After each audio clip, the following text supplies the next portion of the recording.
Da revista Livros de Sabedoria, hoje a lição número 6, primeiro e segundo livro de Crônicas. E o assunto é o reino de Judá até a sua destruição. Eu vou ler aqui o versículo de 1 Crônicas 11, 1 e 2. Então todo o Israel se ajuntou a Davi em Hebrom, dizendo: Eis que somos teus ossos e tua carne.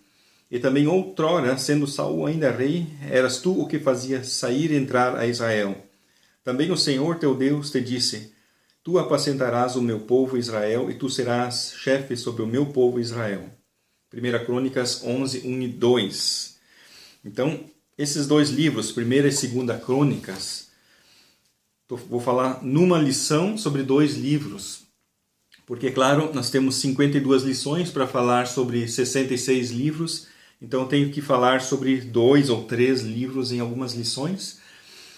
E 1 e 2 Crônicas é um livro, né, que meio que repete os livros de Samuel.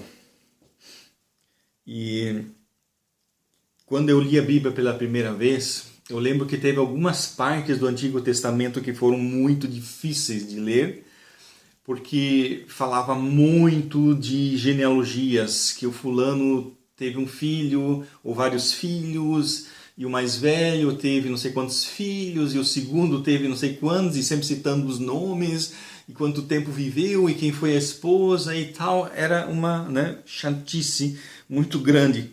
Quase desisti quando eu estava nesse ponto. E então um desses foi o livro de 1 e 2 Crônicas. Fala muito sobre essa questão de genealogias, quem foi pai de quem, que filho e neto e tal. Então foi bastante puxado para mim ler esse livro. Mas, quando preparei esse panorama bíblico, mais uma vez eu percebi a importância de 1 e 2 Crônicas. Daria para fazer uma pequena comparação com os evangelhos. A gente tem Mateus, Marcos e Lucas, chamados evangelhos sinóticos, onde que muita coisa repete até quase que palavra por palavra. Vários versículos são quase idênticos, palavra por palavra. Então a gente também quase poderia dizer assim que é enjoativo. Claro que não é enjoativo os evangelhos, né, porque fala tantos milagres e tanta coisa interessante, mas mesmo assim, quando a gente lê os 4 evangelhos, né, e tem algumas coisas que estão em todos os evangelhos, né, então fica um pouquinho cansativo e a gente se pergunta por quê? Por que precisa 4 evangelhos? E a resposta, né, nós vamos ver quando estudarmos os evangelhos, que vai ser daqui 2 revistas, né, porque nós estamos na 2ª revista do Panorama Bíblico, na 6ª revista do Discipulado. Então, na revista número 8, é sobre o Novo Testamento. Nós vamos estudar isso. Como é interessante esses evangelhos sinóticos que contam as mesmas histórias, mas de um ângulo diferente, de um ponto de vista diferente. Uma pessoa diferente, ela analisa a situação de um modo diferente. E 1 e 2 Crônicas conta as mesmas histórias, as mesmas coisas que, né, os livros de Samuel, mas de um ponto de vista diferente, ou enfatizando certas coisas mais, outras coisas menos. Como, por exemplo, os livros de Reis, né, Samuel e Reis, enfatizam bem mais os acontecimentos, a política, enquanto que Crônicas enfatiza mais assim o aspecto espiritual, ou seja, a adoração, tudo que está relacionado com Deus, com a fé, com o templo, com a liturgia, com os sacrifícios e assim por diante. E enquanto também os livros de Reis contam sobre os 2 países, né? Judá e Israel. 2 países, né? Claro que até um pouco engraçado dizer assim, 2 países, né? Mas é que foi dividido. O reino era um só e foi dividido em 2 reinos, quer dizer, em 2 países. Então, os 2 países. O livro de Reis vai contando do norte e do sul, de Israel e de Judá. Enquanto que Crônicas fala só sobre o Reino do Sul. Por quê? Nós vamos ver por quê. Existe um motivo para isso. Logo vamos ver. E então o livro das Crônicas, ele conta como que o avivamento espiritual foi feito, por exemplo, por Asaf, Jeosafá, Joás, Ezequias e Josias, quer dizer, os reis, os profetas, os ajudantes do templo. E os reis ímpios nem sequer são mencionados, quer dizer, no livro de Reis, a gente viu que a maior parte dos reis que são citados ali sempre diz: e ele não agradou a Deus, e ele não fez a vontade de Deus, e ele era ímpio, a maior parte. E em Crônicas nem existe isso, né? Nem faz esse tipo de comentário, ele fala só sobre os reis bons. Então, e Crônicas fala muito sobre Davi, como que Davi incentivou as pessoas a adorarem a Deus. Ele próprio, ele que era um rei, nem precisava fazer isso, vamos dizer assim. A gente pensa, um rei tem como função principal administrar o país, fazer lá as política externa, e vamos dizer, naquela época eram as guerras, né, a política externa. Mas a gente viu que o fato dos reis serem maus ou serem bons influenciava muito na fé do povo. É engraçado, né, a gente pensar assim, o que o rei tem a ver com o povo, mas sempre foi assim.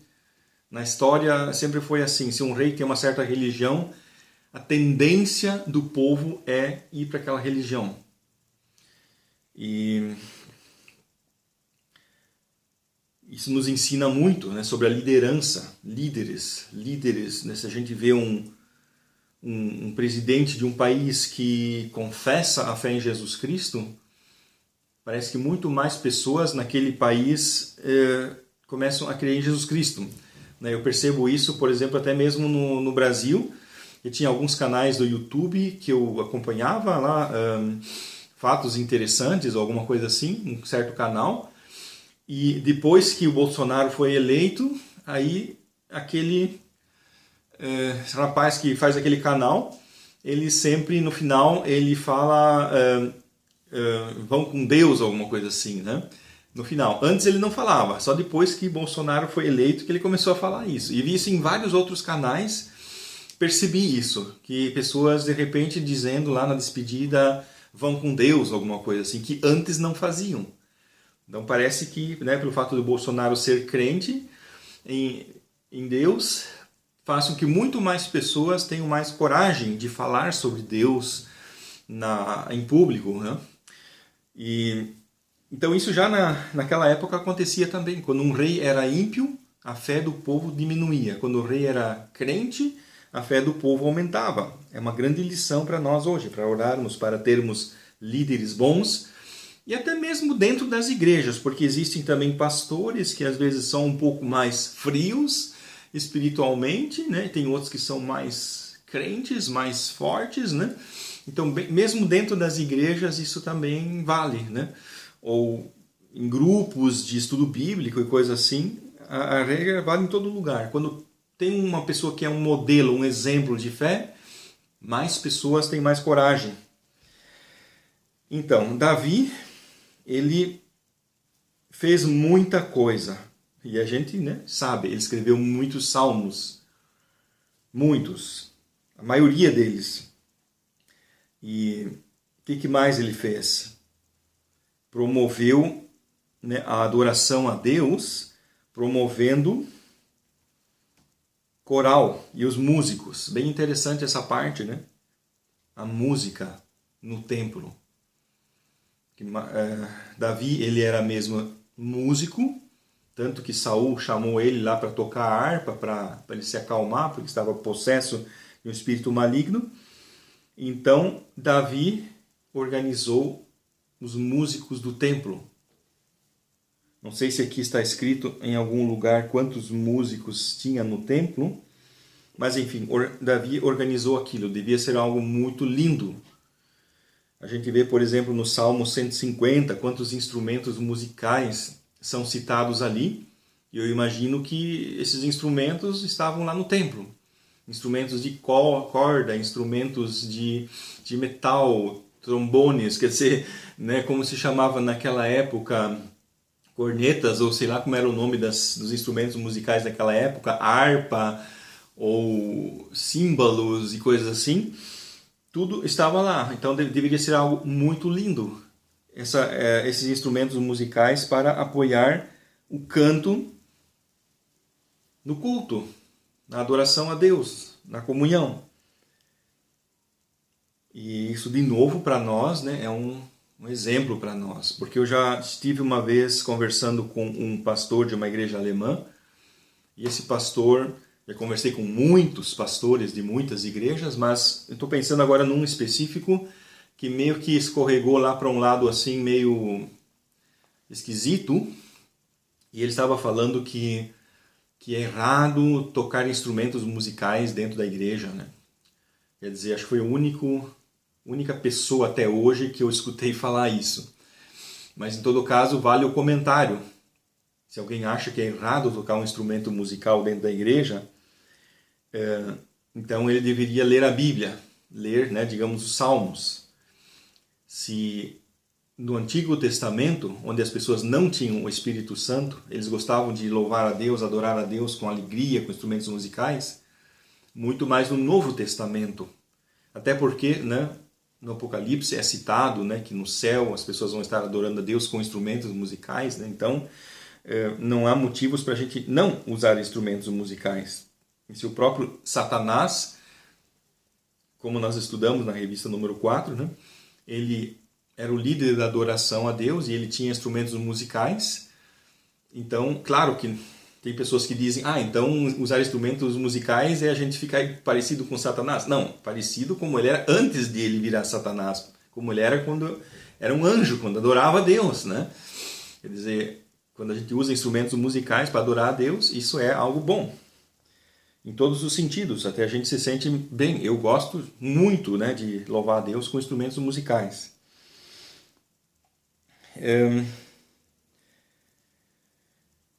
Aqui diz aqui, estas orquestras consistiam em até 4.000 levitas. Era isso que eu estava procurando, essa informação. Imagina, né, um coral, ou enfim, um grupo musical, uma banda com 4.000 músicos.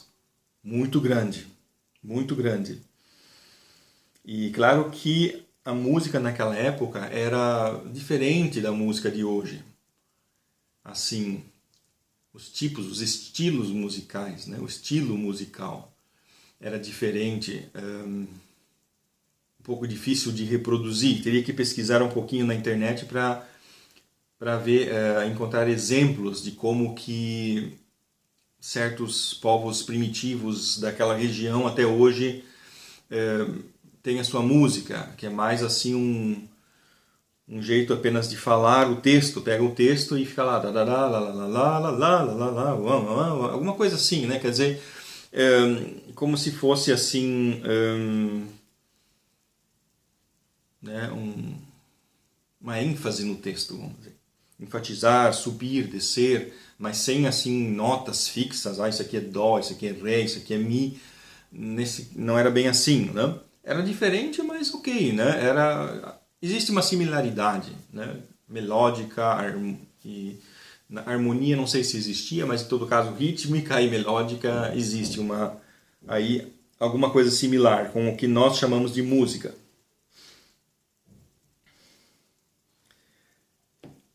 Outra coisa interessante no livro de Crônicas é que se fala muito sobre Davi, a genealogia de Davi. E por que a genealogia de Davi para nós é importante?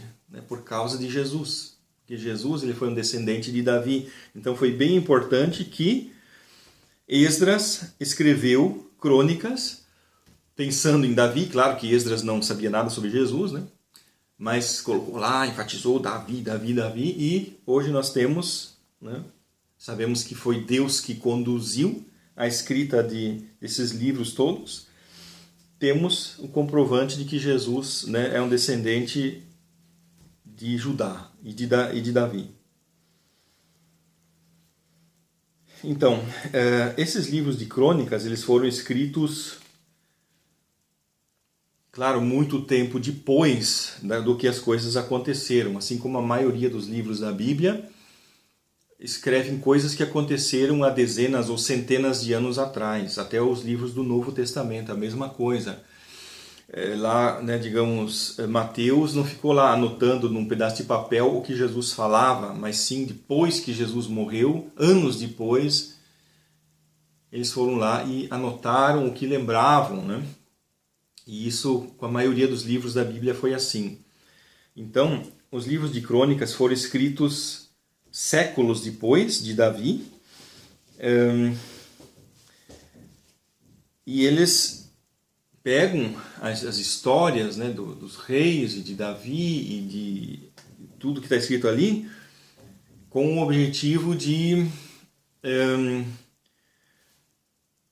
fazer uma reflexão. Por quê? Porque Esdras, ele voltou da Babilônia, voltou com os cativos, com os judeus que tinham sido, né, deportados e depois foi permitido que eles voltassem. Então, agora existia toda uma crise existencial, toda uma, vamos dizer assim, a necessidade de se responder perguntas. Quem nós somos? Qual é o nosso papel no mundo? O que nós estamos fazendo aqui? Né? Coisas desse tipo. Que é lógico, e cada um de nós também se pergunta isso. O que eu estou fazendo aqui? Por que eu existo? Qual é o sentido da minha vida? E mais ou menos essas eram as perguntas. Porque eles pensavam, peraí, Babilônia? Por quê? Por que o exílio babilônico? Muitos teriam dito, Deus nos esqueceu, né? Deus permitiu que a gente fosse pegado cativo para a Babilônia para dizer assim, não quero mais saber de vocês, né? Então teve que vir vários profetas e dizer, não, Deus permitiu que a gente fosse levado para a Babilônia para chamar a gente de volta à fé e tal. Então vamos a partir de agora não mais decair da fé para que não aconteça algo pior ou parecido, né? Então teve que vir pessoas para fazerem essa reflexão. Então, por isso, eles fizeram essa crônica, ou seja, recontando a história de um certo ponto de vista, vamos dizer, enfatizando certas coisas, relembrando certos fatos, para que as pessoas entendessem. Olha para o passado, vamos olhar o que aconteceu com Davi, o que aconteceu com outros reis, e daí para a gente perceber que isso tudo foi uma condução de Deus. Deus conduziu tudo para que nós não decaiamos mais da fé. Então, crônicas é o quê? Crônicas é uma narrativa organizada. Isso é uma crônica, narrativa organizada. Então, os livros de 1ª e 2ª crônicas, né, a gente quase não precisava ter na Bíblia, porque eles só estão contando as mesmas coisas com outras palavras, mas os judeus precisavam disso. Eles precisavam de alguém que enfatizasse certas coisas para que ficasse claro para as pessoas, para os deportados que agora voltavam, por que tudo isso teve que acontecer. Não se sabe exatamente quem é seu autor, mas assumimos que Esdras os escreveu. E então é interessante a gente pensar, né, Esdras, ele escreve numa situação bem complicada, porque a maioria do povo foi deportado, as pessoas mais importantes, as pessoas mais nobres tinham sido todas deportadas, e daí voltaram, 50 mil, um pouco mais que 50 mil, voltaram. Então aquela terra estava toda destruída, a cidade toda destruída, os muros todos destruídos, o templo tudo destruído. Então isso talvez ajude a gente, né, a entender um pouquinho assim o que levou Esdras a escrever este livro. Então Esdras precisava de fazer muitas coisas, reorganizar a parte espiritual para que no templo começasse de novo a acontecer cultos. E várias leis que Deus tinha dado lá em Êxodo, Levítico, que tinham tinham sido totalmente esquecidas. Ele vai lá e incentiva as pessoas, vamos voltar, vamos, né, nos lembrar de tudo o que foi ensinado, praticar aquilo, né? E então, um dos trabalhos de Esdras e de muitos profetas que nós logo vamos ver que trabalharam ali ao mesmo tempo que Esdras, era o quê? Era unir aquele povo de novo, unir, porque o povo do norte de Israel já tinha se esfarelado, pois eles foram, né, distribuídos, foram espalhados, nem todos, alguns ficaram, mas aí foram trazidos estrangeiros, então aquilo se misturou tudo, ficou tudo esfarelado, então ficou um povo sem identidade. E o que Esdras quis era dar aos judeus uma identidade, firmar neles aquela identidade, aquele nacionalismo, vamos dizer assim, aquela coisa, né, deles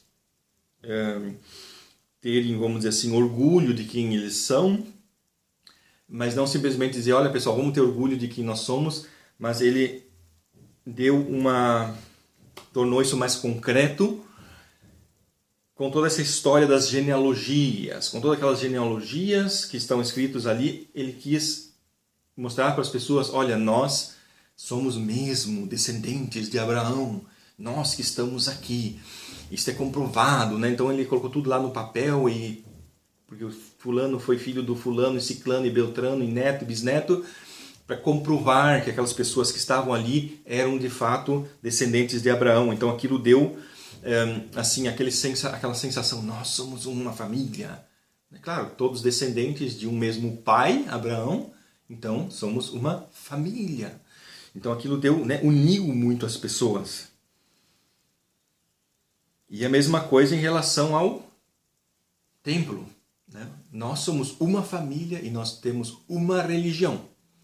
Eles tinham um templo e adoravam ali. Mesmo que aquele templo era muito, muito pequeno, muito feio em comparação com o templo de Salomão, mas pelo menos eles agora tinham um templo. Então, essa ideia, nós somos uma família, nós somos uma religião. Então, isso uniu muito as pessoas. Deu aquele senso, né, de povo para aquelas pessoas, para eles ficarem firmes, para eles se destacarem no meio dos outros povos, para eles não se diluírem, para eles não se esfarelarem, mas sim para eles ficarem unidos ali. E isso foi muito importante para nós como cristãos, porque quando, né, Jesus nasceu, então isso era importante que os judeus mantiveram seus livros sagrados, o seu culto no templo, aquela união toda como povo de Deus, e quando Jesus nasceu do povo judeu, né? Se o povo judeu tivesse se esfarelado todo, se espalhado, então Jesus não poderia nascer, porque Jesus, né, foi profetizado que ele seria um descendente, né, de Davi.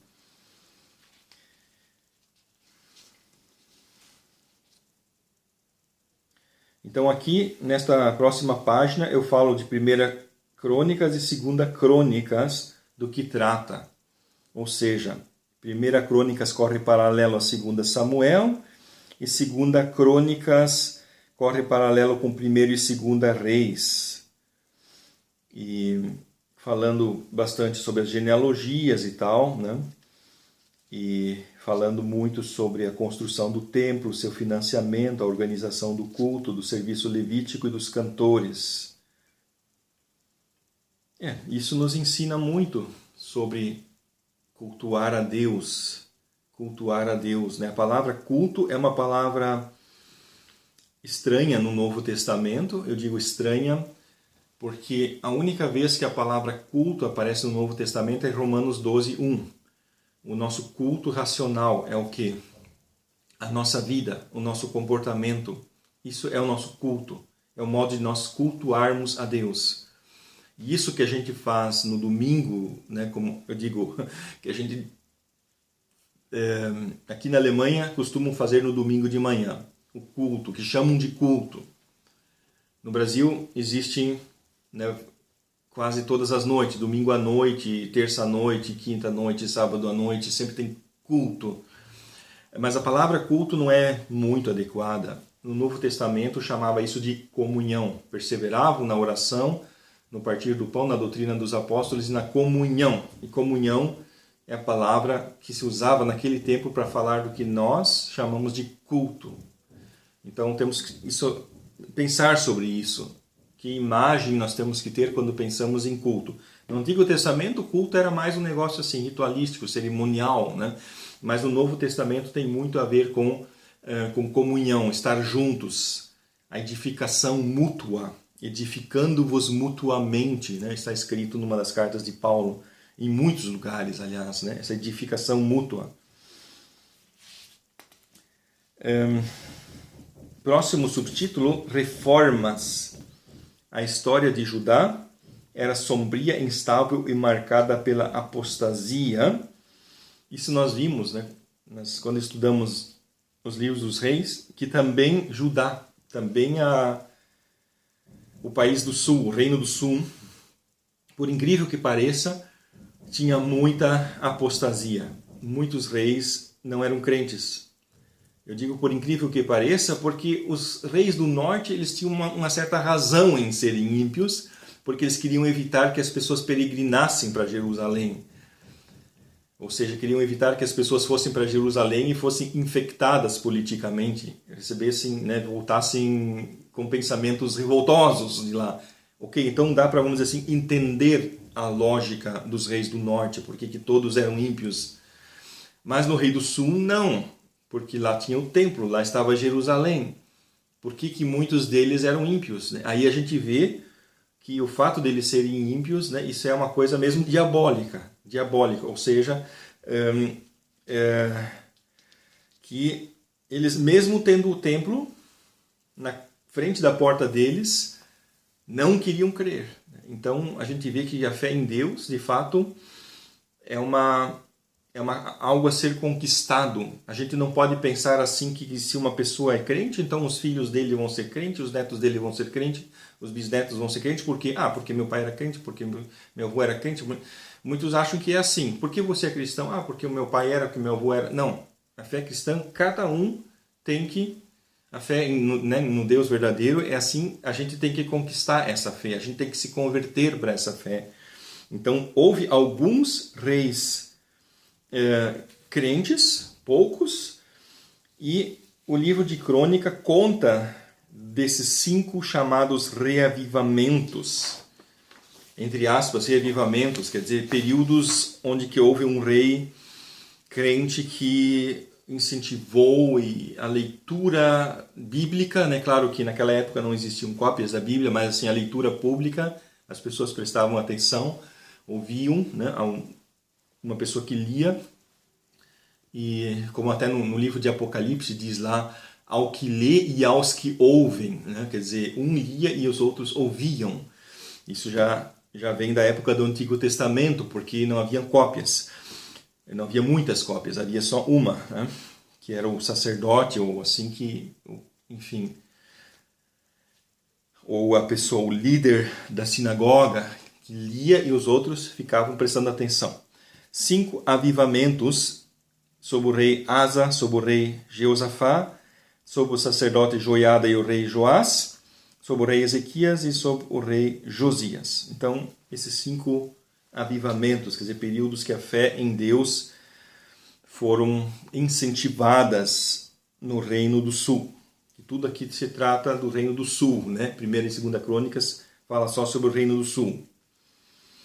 Que mensagens espirituais nós podemos tirar de 1ª e 2ª Crônicas, assim, de uma forma especial? Tem muitas mensagens, mas 2 são bem importantes. O primeiro, o poder da oração, do jejum e da obediência para a obtenção de sucesso e vitória. Muito importante, o poder da oração, o poder do jejum e o poder da obediência. Obediência é algo muito importante e que a maioria das pessoas, dos cristãos, não sabe o que significa obedecer a Deus. Muitos acham que é obedecer à igreja. Sim, devemos respeitar o pastor, devemos respeitar os conselhos que o pastor dá, as sugestões ou os ensinos que ele dá, Mas temos que ir além disso e ter uma conexão direta com Deus para coisas mais específicas. Isso é obedecer a Deus. Mas aqui, o poder da oração, né, é uma palavra... Às vezes eu choco as pessoas propositalmente falando assim, a oração não tem poder. Então algumas pessoas tremem na cadeira quando eu falo isso, aí eu falo para elas, não, mas deixa eu explicar o que eu quero dizer com isso. Eu falo que Deus tem poder e a oração, ela nos conecta com Deus, que é a fonte do poder. É importante falar isso para que as pessoas não distorçam. Tem pessoas que acham que o poder está na própria oração. Se eu ficar falando 1000 vezes uma coisa aqui, né, isso vai acontecer. Não é isso. A gente se conectar com Deus e pedir as coisas para Ele. Isso que é o poder da oração. E o poder do jejum. Então, jejum é o quê? É um sacrifício que a gente faz para Deus, mostrando o desejo, né, de a gente. É um sacrifício extremamente pessoal, porque a gente dar um dinheiro é um sacrifício bastante pessoal, porque a gente está dando algo que pode fazer falta para a gente. Às vezes não pode comprar comida ou assim, por causa disso. Mas o jejum é mais pessoal, porque a gente está deixando de comer alguma coisa, está doendo aqui na barriga, né? Então é algo extremamente pessoal e por isso é algo assim que Deus valoriza muito. Então, em Crônicas é enfatizado isso. E o segundo ponto, o louvor como instrumento de vitória. Mais uma coisa importante, louvor como instrumento de vitória. Então, quando a gente está se sentindo atacado pelo inimigo, ou quando a igreja é atacada pelo inimigo, louvar, agradecer, engrandecer a Deus, adorar, cantar hinos, isso ajuda muito na vitória.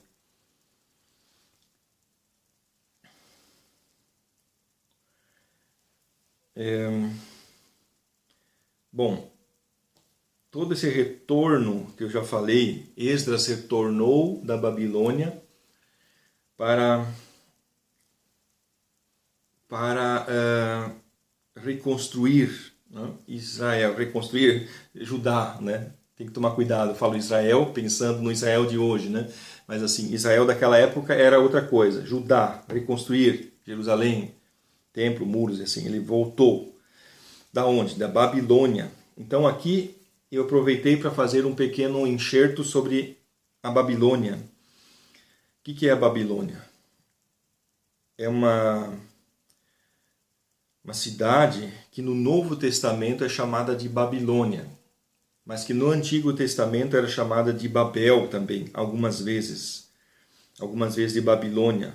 Existia uma cidade chamada Babel que ficava perto da outra que veio se chamar Babilônia, então elas são quase a mesma coisa. E essa cidade de Babilônia, ela aqui diz: surgiu e cresceu rapidamente sob a dinastia Amorita, aproximadamente 2000 a 1500 anos antes de Cristo. De aproximadamente 1600 a 1100 anos antes de Cristo, tornou-se a capital do sul da Mesopotâmia e um importante centro religioso. Mesopotâmia, quando vocês olham no mapa moderno, vocês vão encontrar o Iraque, que são onde estão aqueles dois rios, Tigre e Eufrates, por isso chama Mesopotâmia, quer dizer, no meio dos rios, os dois rios. E, então no sul, ali perto onde que os dois rios desembocam, né? Não lembro qual é o mar que tem ali, Golfo de alguma coisa, ali perto é que era a Babilônia. E então os assírios foram finalmente derrotados pelos reis do chamado período neobabilônico. Enfim, teve vários, né, reis que dominaram, depois foram atacados por outros e dominados e assim por diante. Então os assírios eles tinham o seu centro mais ao norte, e depois o tempo foi passando e aí veio outro povo que dominou, né, a Babilônia, e depois mais tarde vieram os persas do outro lado, tomando posse dessa Babilônia, né, dessa mesma cidade. Isso a gente vê ali no período em que, por exemplo, Daniel, né, que ele na vida dele, ele esteve sob o reinado de reis diferentes. Interessante, né? Dificilmente um funcionário público ali vai ter um trabalho importante, um cargo de confiança, um ministro, vamos dizer assim, sob reis que eram inimigos, né? Aí nós vemos como Daniel também era sábio, né?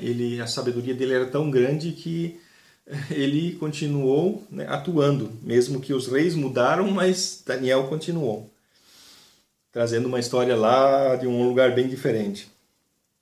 Babilônia, mas a palavra Babilônia para nós é importante, nós cristãos, por causa também, por exemplo, de Apocalipse, ou por causa de outros textos do Novo Testamento, que Babilônia é assim, né, usado como um sinônimo de coisas ruins. Como Jerusalém é o símbolo de tudo que é bom, o símbolo do céu. Por isso temos que cuidar muito para não confundir as coisas. Que no Apocalipse fala muito de Jerusalém, e muitos acham que está falando dessa Jerusalém ali, que fica, né, hoje em dia lá naquele país chamado Israel, né? Sendo que na verdade é um símbolo do céu. E a mesma coisa a Babilônia, né? É um símbolo de tudo que não presta, assim como no Antigo Testamento o Egito, né, era um símbolo do pecado, um símbolo da escravidão, e assim a Babilônia também o símbolo da idolatria. Então é importante a gente saber por que é que essas cidades simbolizavam isso. Então a Babilônia simbolizava a idolatria. No Novo Testamento, no Apocalipse também, é um símbolo da idolatria, porque lá, né, era enfatizado muito a religião, não sei que nome dá para dizer para essa religião, diabólica, a religião diabólica, com todas aqueles deuses, ídolos, que até hoje são encontrados em muitas religiões, só que mudando de nomes, foram mudados de nomes e tudo, mas a ideia ainda continua por trás, como por exemplo aquela tal da mãe com o filho, que existem muitas religiões, esse negócio lá de uma mãe com o filho, e só mudam os nomes. Na religião babilônica tinha um certo nome e na religião grega tinha um outro nome, mas era a mesma imagem, vamos dizer. E assim, né, enfim, lá como os gregos tinham os Zeus, os romanos tinham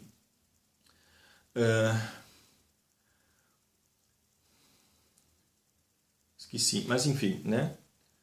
Só mudam os nomes. Os deuses, entre aspas, são sempre os mesmos, ou seja, são espíritos malignos, são demônios que estão por trás, e as pessoas elas captam essas imagens, né, do mundo espiritual, colocam elas em estátuas e os nomes mudam, mas são os mesmos demônios que estão por trás. Outro ponto, a destruição de Jerusalém. Destruição de Jerusalém foi algo muito terrível, porque os judeus nunca imaginavam que Jerusalém seria destruída. Eles achavam, não, o templo de Deus está aqui, o templo de Deus é esse é o templo de Deus, Deus não vai permitir que ele seja destruído. Mas aí os judeus se enganaram, eles se esconderam atrás disso. Eles estavam praticando a idolatria bem horrível, adorando lá deuses, né? Uma, por exemplo, se chamava deusa, como é que é?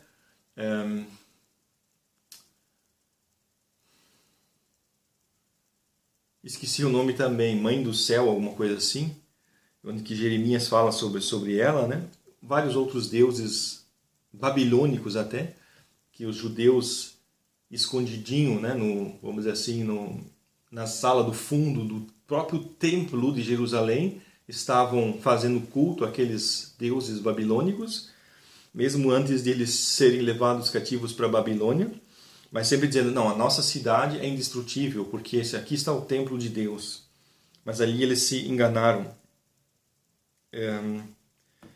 Mais ou menos como há uns anos antes, com a Arca da Aliança.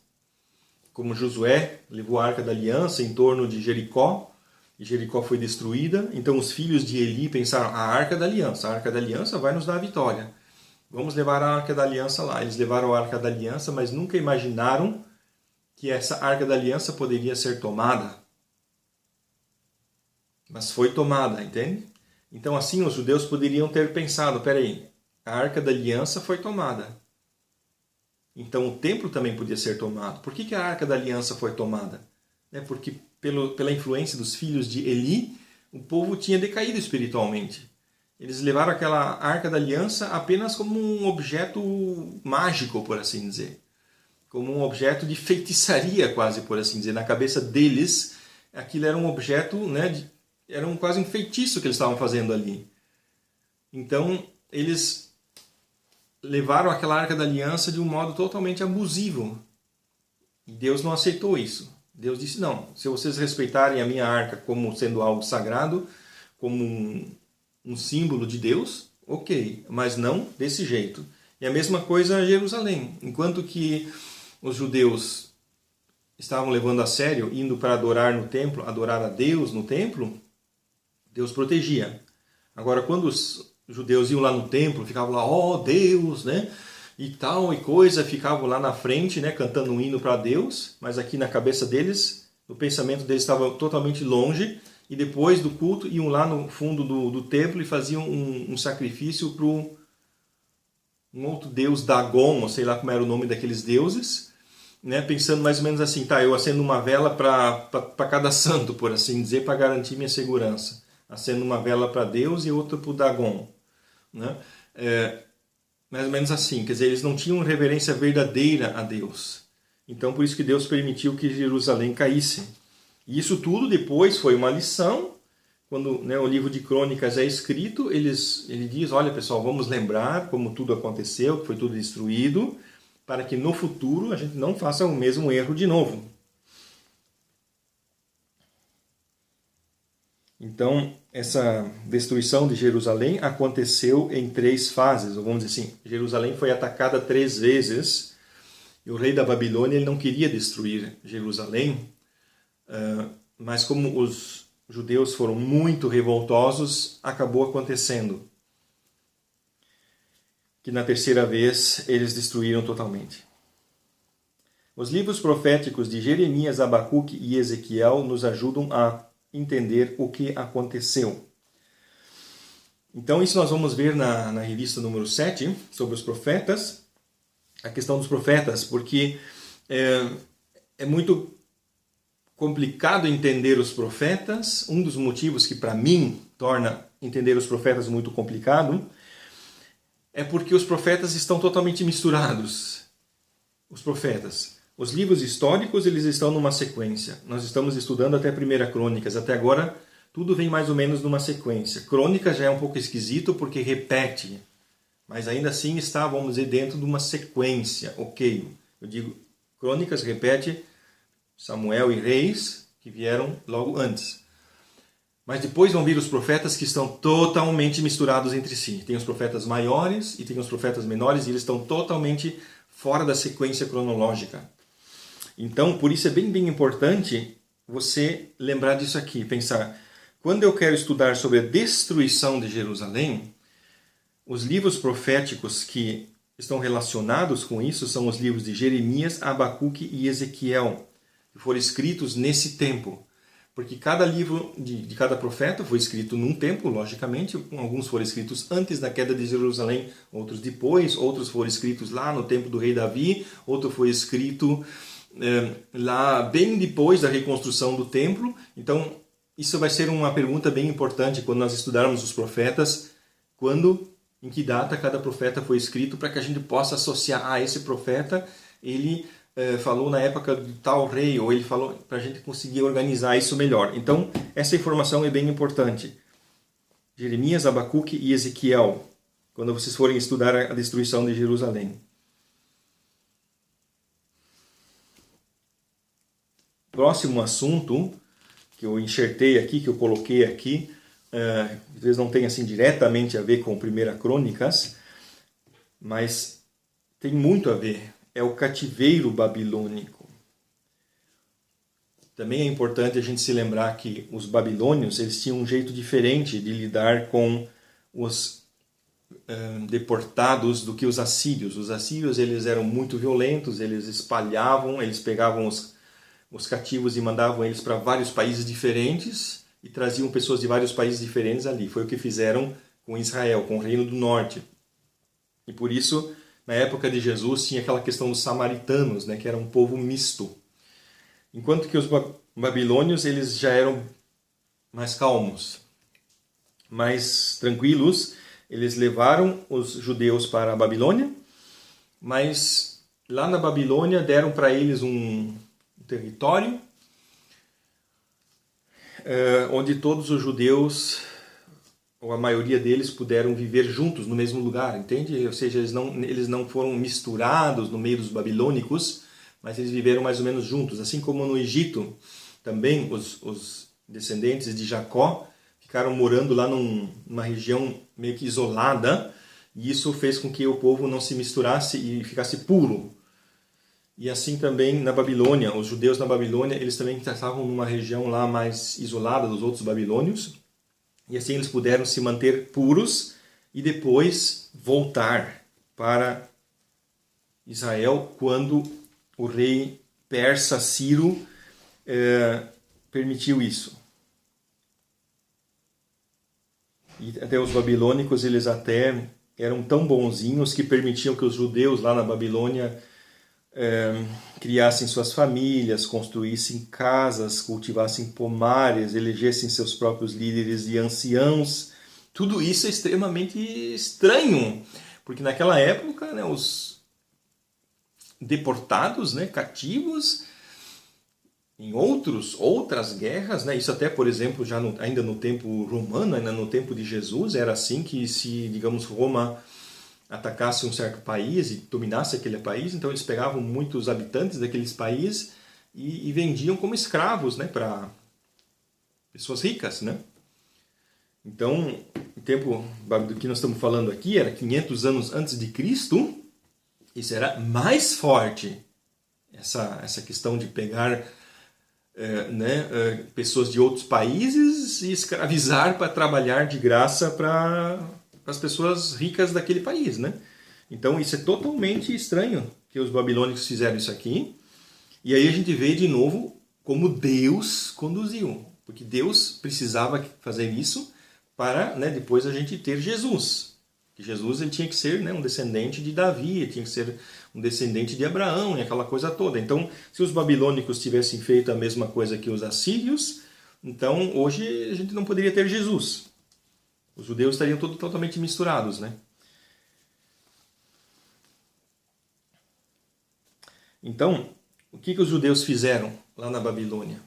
Já que os babilônios foram tão bonzinhos, os judeus, eles primeiro eles estavam talvez bem assustados, pensaram, agora acabou, nossa fé em Deus acabou, porque nós estamos longe de Jerusalém. Porque naquela época muitos pensavam assim, cada país tem o seu Deus, cada país, tinham pessoas que pensavam assim, né? Que cada região tinha o seu Deus. Como em certo lugar fala, acho que os amonitas queriam atacar os israelitas, e falaram, acho que o Deus dos israelitas é o Deus da montanha, então vamos atrair eles aqui para o vale, que nós vamos conseguir vencer eles, porque o Deus deles é da montanha, então aqui embaixo ele não manda nada. Quer dizer, para tentar dar um exemplo dessa questão de deuses territoriais, que eles acreditavam que cada região tinha o seu Deus. E então os judeus também se assustaram bastante. Eles pensaram, agora estamos na Babilônia e Deus está onde? Deus está em Jerusalém, Deus está em Judá. Então, estamos longe de Deus, né? E aí eles tiveram que repensar e perceber, não, Deus também está aqui. Então, por isso, muitas histórias dessa parte da Bíblia estão ali para enfatizar isso, que também na Babilônia, como o caso, por exemplo, de Esther. Esther, né, mostra o quê? Que também na Babilônia Deus agia. Deus estava na Babilônia, então isso para nós é óbvio, lógico, Deus está no mundo todo, Ele é onipresente, Mas para muitos judeus, eles primeiro tiveram que mastigar essa ideia, de entender, peraí, Deus também está aqui. E aí quando eles perceberam que Deus também estava lá, aí, então o que podemos fazer? Vamos fazer um templo? Vamos fazer sacrifícios? Não, isso não pode, isso só pode em Jerusalém. O que vamos fazer então? Vamos pelo menos estudar a Bíblia. E aí que começou essa questão das sinagogas, que mais tarde, no Novo Testamento, né, se torna totalmente importante. Paulo pregava em todas as sinagogas das cidades aonde ele ia, e assim criando as igrejas, as primeiras igrejas, né? Então a gente vê como que Deus foi preparando a vinda de Jesus de tantas maneiras aqui no Antigo Testamento.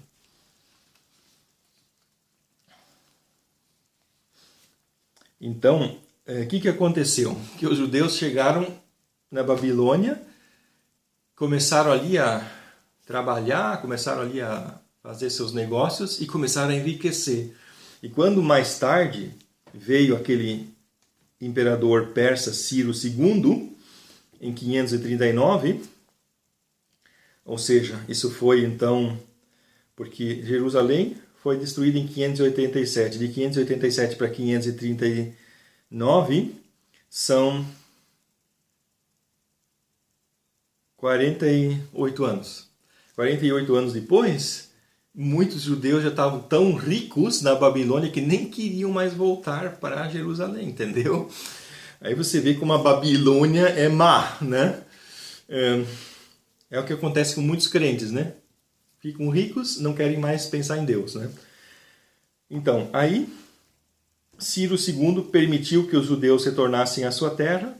Aí o que os judeus ricos disseram, né, para os judeus pobres, vamos dizer assim, ou para os que quiseram voltar? Voltem lá, nós vamos dar bastante dinheiro para vocês reconstruírem o templo, né? Ok. Pelo menos um argumento para dizer assim, nós temos que ficar aqui, né? Ganharam dinheiro para mandar para vocês reconstruir o templo.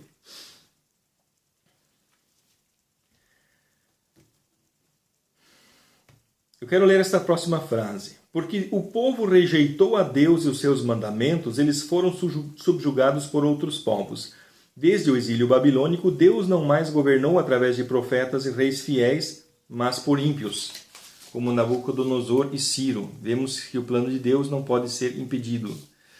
Então, na época do Antigo Testamento, Deus governou através de profetas.